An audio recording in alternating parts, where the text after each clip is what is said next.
Welcome to Afterthoughts with Erica. My name is Erica O'Meara, and as I begin my journey to becoming an end-of-life doula, I'm challenging myself to talk to 100 people about death, dying, and what comes next. Join me as we explore these stories and work together to make the topic of death less uncomfortable, one conversation at a time. Afterthoughts with Erica is intended for entertainment and educational purposes only. The opinions expressed are solely of the speakers and do not represent legal, medical, or financial advice. This series does not supersede any written last will and testament, legal documents, or directives. Please note that this series may contain adult subject matter and with strong language. Viewer discretion is advised. Trigger warning, this episode features talks of suicide. Please take care while listening. Hi, everyone. Welcome back to Afterthoughts with Erica. My name is Erica, and today I am joined by my friend Barb. Barb was introduced to me by one of our mutual, well, I guess your cousin, right? Barb is... Yes, my cousin Renee. Renee, that's right. The link to your podcast. Yes. So thank you so much for joining us. Barb is a widow. You were widowed in 2009, Barb? Yes. June 25th, 2009. Okay. And you had two small children at the time, and now you do work with grief groups. So I'm really interested in hearing your answers today and learning a little bit more about the groups that you help out with. Okay. Thank you. I'm glad to be here. Thanks so much. So question number one, are you afraid of death? No, I don't want to die. I'm not ready to die, but I need to do some cleanups in case I do die. I don't want anyone to find my messes, but I just think that our cycle of life is that we are born and we die, and I have hope that there's something afterwards, but I'm not ready to die yet. I think I'll live for a long time. Well, I hope so. Is there a death in your past that profoundly changed the way that you view death and dying?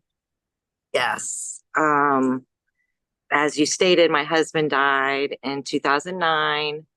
And prior to that, I had my grandparents, 3 of 4 of my grandparents died. I had a friend who had died young, but I had never experienced a close death. And the death of my husband was complicated by the fact that it was suicide. So similar to murder, suicide is unexpected. And the other deaths, with the exception of my friend who was in an accident and died, my grandparents, I was able to process it. It was the cycle of life that they had reached the age. They weren't in any trauma.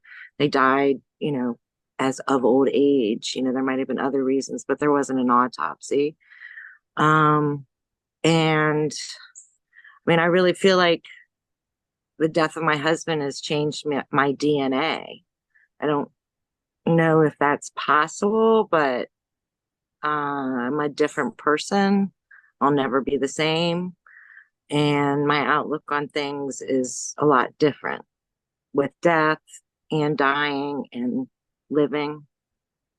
So it's a long road, after a death and how you see it. And it's interesting because we spoke before, and since then, my dog died. And I bought my dog shortly after my husband died, and my heart was so broken after he died. My heart wasn't able to open up to my dog, but after a number of months, it did. And she was my best, my constant. So that was bringing me back to a lot of perspectives about death and the feelings of how,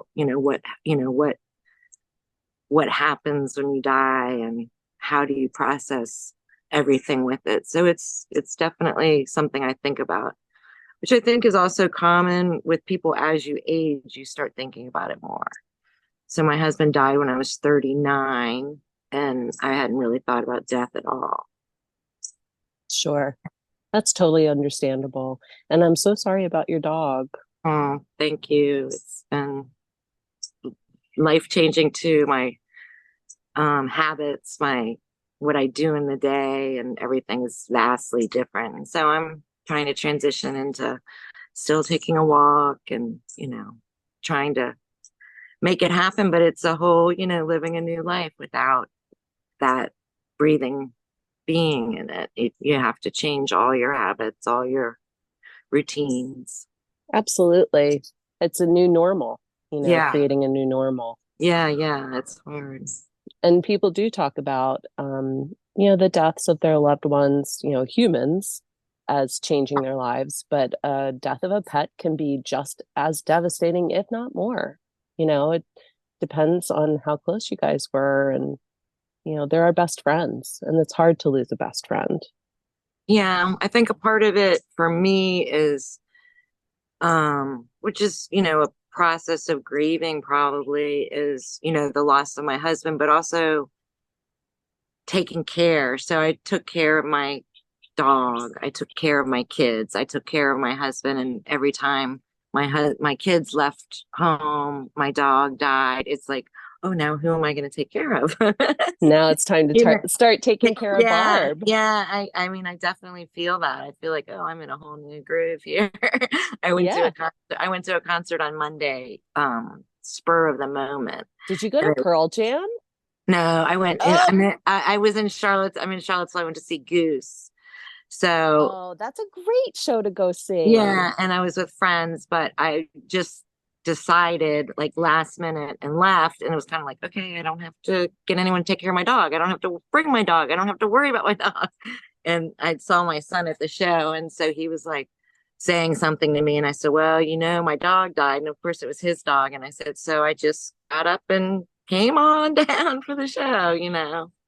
So That it can was, be healing in itself.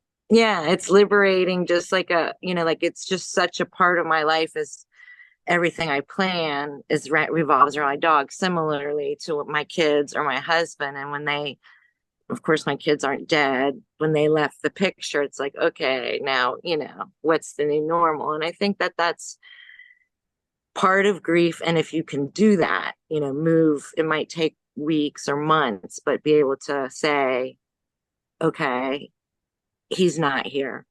The dog's not here. So this is what I have. I used to get up and walk. Why am I laying in bed? Get up, walk, and that's hard. And that's especially because you're grieving, it's like how, you feel terrible. Absolutely. Yeah.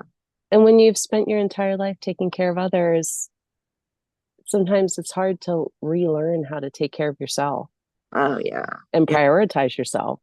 Yeah. Yeah. I mean, I think it has to do with, yeah. I mean, and it's kind of just how not everyone's like that, but if you're a mother, that most mothers are that way, So, and I did say this at a group that I kind of feel like I'm going back to who I was before I got married now.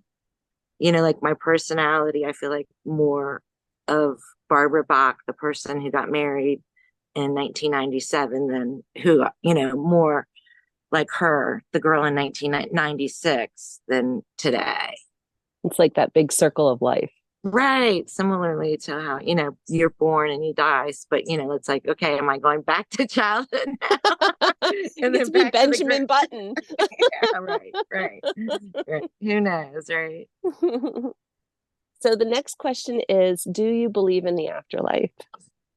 Yes, yes. I don't know what it is, but it's my part of my getting through the grief in my husband's death was hope and faith. Hope I hope I see him again. I hope there is somewhere else after here where he is, that he's with others, or he's reincarnated, or, something. That's my hope, and my faith comes in as considering myself a Christian, that, I mean, I have faith in the Lord, and I just, that's, I don't even know what that is, but that's what I do and say, Sure. because if I didn't have that, if I said, okay, ashes to ashes, this is it, dust to dust, that's it. That would be, it doesn't make it as easy to go forward. Yeah, that seems like it would be almost more difficult to process, Right, without that lingering hope. right, right, Absolutely. right. If you could have an ideal death, what would that look like? Just peaceful in my sleep. And it would be even more ideal if I wasn't sick. If, a lot of people, they say they died peacefully in their sleep, but you might know that they were in hospice and they had been suffering for months and months. So a short illness or no illness and quietly leave. I think that's all we can all hope for. Right, right. I would think so. If you could bring one thing with you in death, what do you think it would be? Um, I would say my memories. So the stuff that's here. If, I wouldn't want to bring my children, and I have hope that I'll see them again. But materialistic things, I don't know that that's, if I was going to go on and start over, I definitely wouldn't bring any of that. Right. Just Just the good the things, the good memories. So memories. yeah, yeah. So if I was reincarnated, it would be really nice to still have those memories or experiences to live on, because it's, life is learning, but it's easier if you already know. Absolutely. Yeah. How do you want your funeral to go? Um, I don't know. I don't expect that much or anything. I have two parents living, and my dad said to me, when your mom and I die, the way my parents speak about death, they kind of make it seem like they're going to die together at the same time. So when we die, we don't care about a funeral or anything. You do it what's special for you. You don't have to do anything, nothing. And he said, I'm not planning anything. It's about you, the living, you do it. So, I mean, I just would think to be memorialized by as few and as many. But I would think, I would want someone there to say a few words. You're making me I'm absolutely certain somebody will be there to say a few words, Barb. right, someone, something. Now, That's minimum. by that time, I mean, I don't know when I'm going to die, but you would say if it was, 30 years from now, um, you think about a funeral just as recently. I was watching 9/11 coverage. My grandfather died around that time and was buried at Arlington. And I was thinking about how we planned his funeral, and like short years later, when my husband died, I guess so it was, 6 years later, then you have the videos. And it's just like things have just really progressed in terms of how you can memorialize and remember. And, just the number of pictures I had of my grandfather versus, what I have with with my husband or my dog, or, Sure. it's just vastly different. So I think that that's a benefit for our society, because I think that if you don't remember someone, that you forget. And Yeah. so to have pictures and images and memorialize and whatever, fancy new things are coming about. If you're the person who's dying and you want to plan your funeral and you want that, that's great. If you're the person remembering them, I just think about like the technology of the, videos and, doing during COVID, doing this, Zooming for funerals. That was, we memorialized my father-in-law with a bunch of faces, and everyone said, a few words, and it was different, but it was what it was, and it was done, like, so I think doing something is necessary, even if it's just two people. And that'll be me, and my children are going to come and memorialize my dog here. Sure. So that's, and that's all I need. I mean, I could invite all the neighbors and, but that, it's just what it is, So I liked my dad saying, we have nothing planned. You figure it out, you do what you want and we don't need anything, you Yeah, know. it's almost like the funeral is for the living, not really Right. for the dead. Right. Yeah. And when we go, Barb, maybe like 20, 30 years from now, they'll have holograms. That's Like, would exactly you be like opposed to a hologram at your that. I funeral? mean, they do already have holograms, and I mean, I know you've seen it in movies. I mean, even as far back as Star Wars. But as soon as I started that, I had just a blink of it was like that conversation of saying, "Who knows what they're going to have then?" I mean, the blink was a hologram of me saying, "Thank you for coming to my service. It's been a great year," and you can like bring up all these grudges and read your own will. The airing of the grievances, Right, like on right, Seinfeld. right. I mean, I wouldn't do that. I mean, at this point in my life, I mean, maybe when I'm 80, I'll be like, and I'll show them. But at this point, Absolutely. I wouldn't want a hologram. Okay, we'll cut that out of the plan Okay, for you. okay, Pictures, videos, we'll stop it at that. right, If you change your mind, just let me know. right. What does your funeral playlist look like? What are you thinking? So I think that music is a good thing for a funeral, and I always had said with a friend that the song I would do at my funeral is the James Taylor song, You've Got a Friend. I think that's what it's called. That's a wonderful It's song. really sad. It's really sad. And I know that we talked about that like in high school. And, if you die first, or, tell everyone this is the song I want played. But then having, gone to a lot more funerals than I'd had when I was 18 or 16, when I was discussing that, always like Amazing Grace is a good song. And I think that that's one that people can join in. There's a lot of, I like I like people performing music at funerals. I went to a funeral like a month ago and there was piano and fiddle, and everyone sang. So to have a song that everyone knows, and I actually wish that they had sent around the, card that showed the music so I could have sang one of the songs I didn't know. But Amazing Grace is one everyone knows, or most people know. So, Yeah, I think that seems like a crowd favorite. yeah, I mean, it's a tearjerker. Absolutely. Right. What do you want done with your body after death? Uh, Cremation and whatever my surviving loved ones wanted to do. I like when my husband died, we had just moved and I didn't plan. I mean, I didn't know what I was doing, but when I moved here, it was we had just moved here and the one person I did know was the funeral director in town. He was the only person, he and his wife, and that was a good situation, sort of.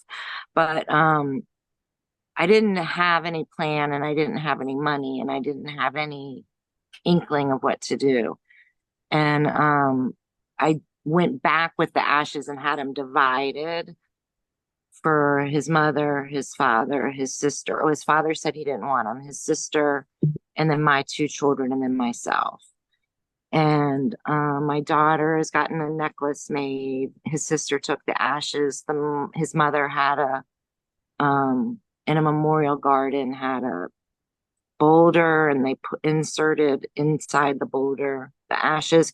So everyone's had their chance. I have his in the cigar box along with my children's ashes.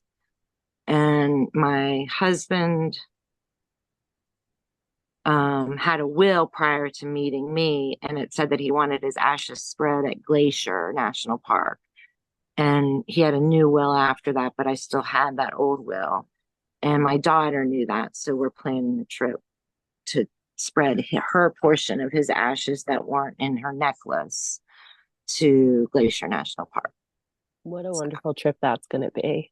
I don't have a place like that. Maybe when I go to Glacier, I'll say, oh my gosh, this is where I want my ashes. Like I would say the ocean, in terms of a yard, that's a hard thing because you're going to move or you're not, like that's not your family's resting place unless you own like a family estate with the, cemetery or something, that's not gonna, like something like that. But that's not usually how we are. So carrying around the ashes for me has been fine Sure. for And my husband. maybe in your life going forward, you might find your place. You Yes, never yes. know. I mean, yeah, and I mean, I do have like some places, but I'm like, I don't know if I wanted, like it seems very to me private, unless I was going to do it at the time of the death or around the time of the death. It's lingered for so long. If someone hasn't told you what they want, it's, I mean, it's, I don't know. I mean, I think maybe I should tell people what I want because it's kind of a hard, thing. And I mean, I guess he did say in his first, will, but in a selfish way for me is like, oh, well, I can't go into my living room anymore and open up the cigar box and look in there, but that doesn't do anything. Or I feel like I can go to the memorial garden if I need a place, but I don't know. I don't know. Maybe I will say if I ever find a place for myself, okay, I want to be sprinkled at Glacier, throw me in the ocean. Yeah, and it's a conversation to be had Yeah. ongoing, you know? I think would make it easier for the survivors. Absolutely. So the ninth question is always our fun question. Who would you haunt? If you could haunt somebody after death, who would you haunt? And it can be naughty or it can be nice.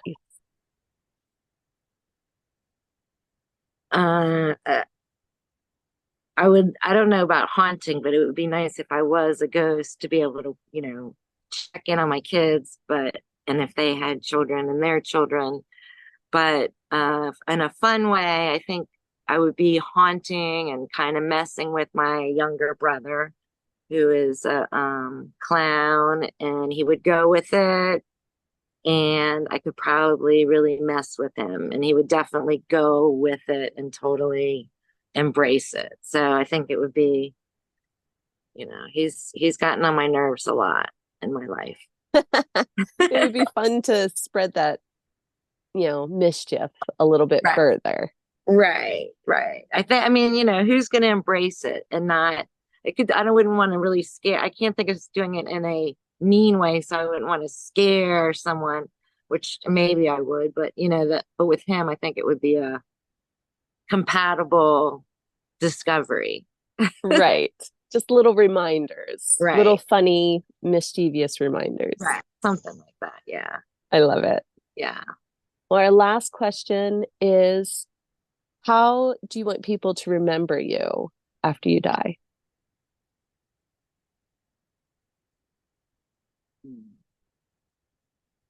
Just, as a good mom and good member of the community, kind, hardworking.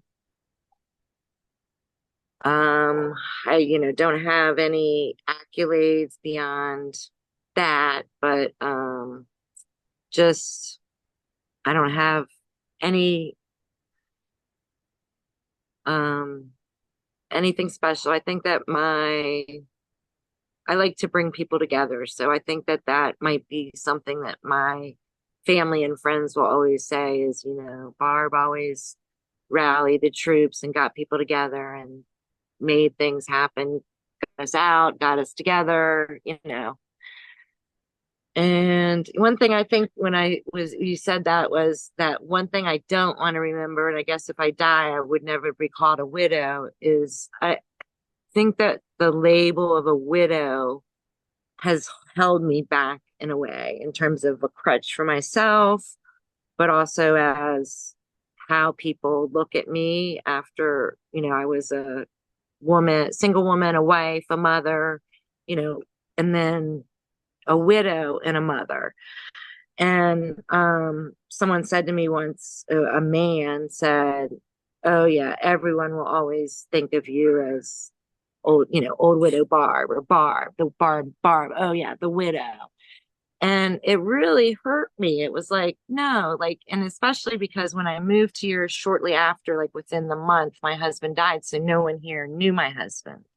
So that identity, that wasn't who I was, but it was a thing too. When I moved in the community, I was a wife, but then I was a single woman or a widow.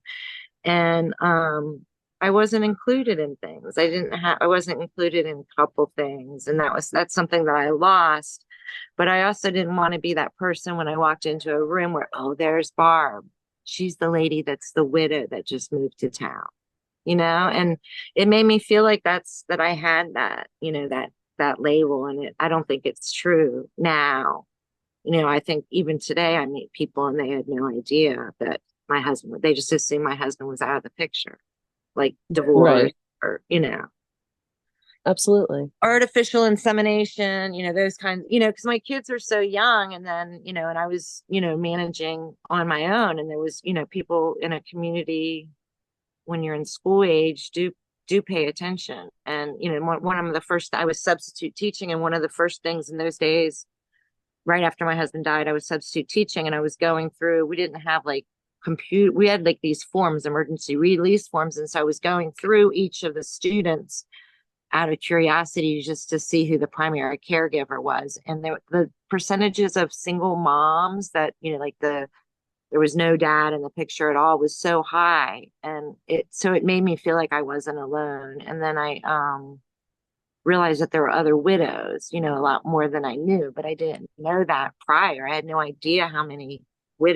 young widows there are. So anyway, I don't want to be labeled a widow. And when I die, I won't be a widow. I'll just be dead. I think that that's fair. And I think that that's something that maybe not everybody has thought about, So it's important that you put that out there because I'm sure you're not alone in that sentiment. I'm sure there's other women who feel exactly the same.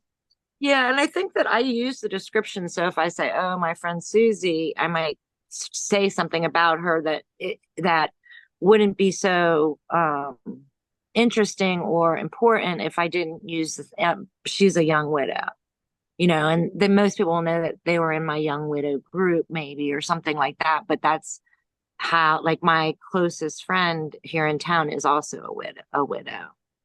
And she wasn't a widow when I met her. So she became a widow and our friendship changed drastically. Sure.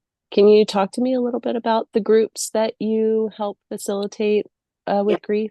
sure. So I was just saying my young widows group. So when my kids died, and I mean, when my husband died, my kids and I started going to a group called Kids Haven. And Kids Haven is a place for grieving kids here in Lynchburg, Virginia. And it's been here for 26 years.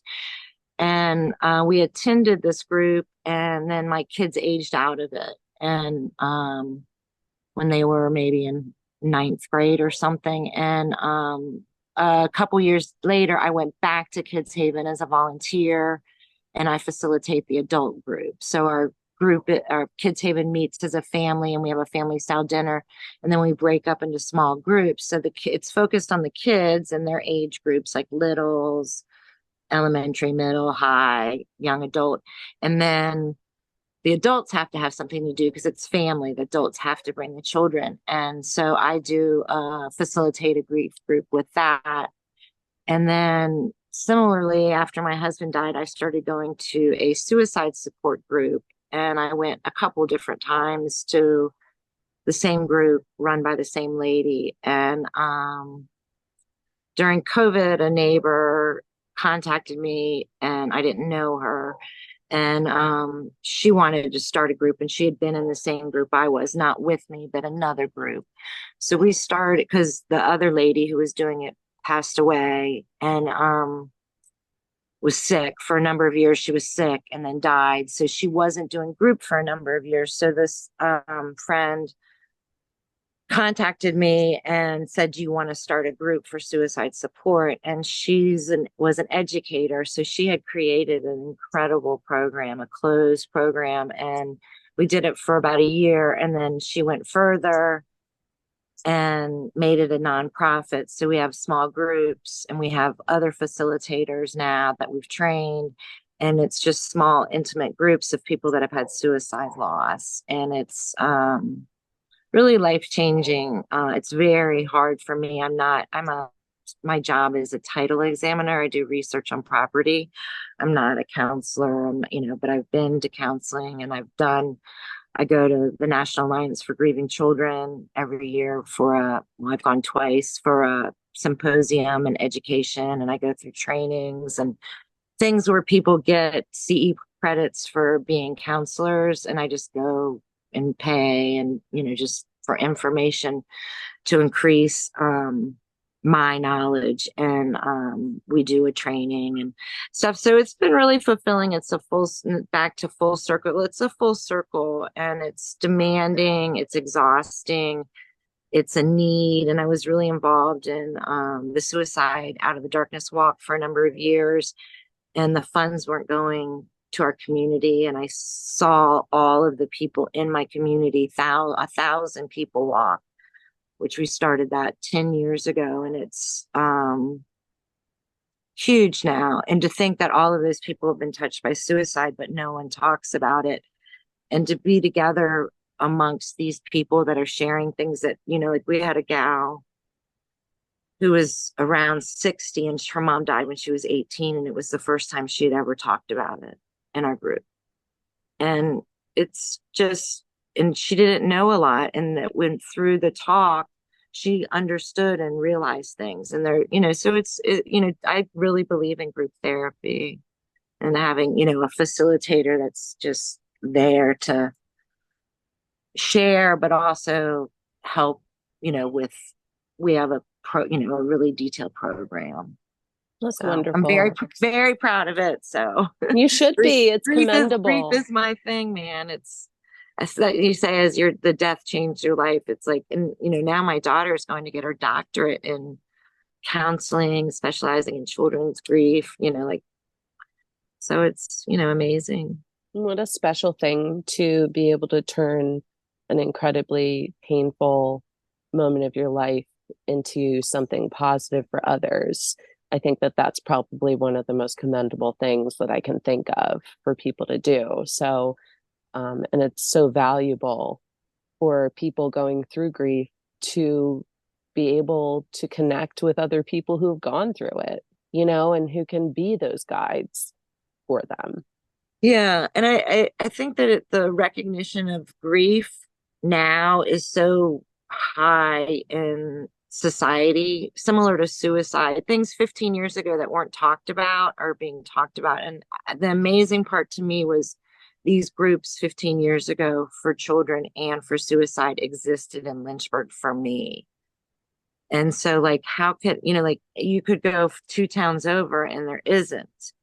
This is a small city, 75,000 people. To have that in my community is just, how could you let something like that go? It has to continue. It's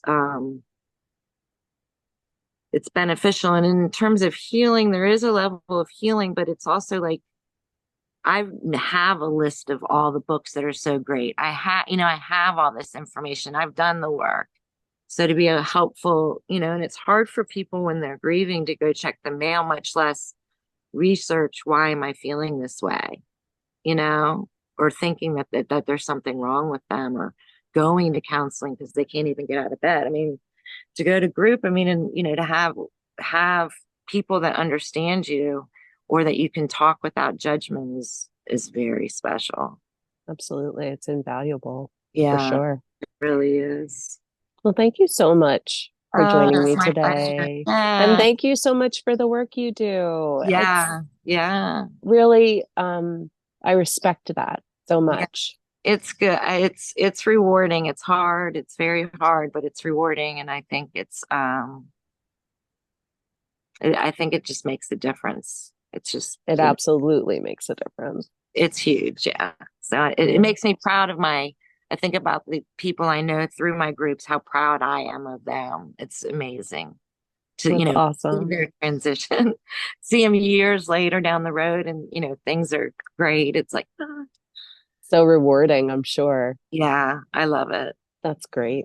Yeah. Well, thank you so much, Thanks, Barb. Erica. Have a great day. You too. I'll talk to you later. All right. Bye-bye. Bye.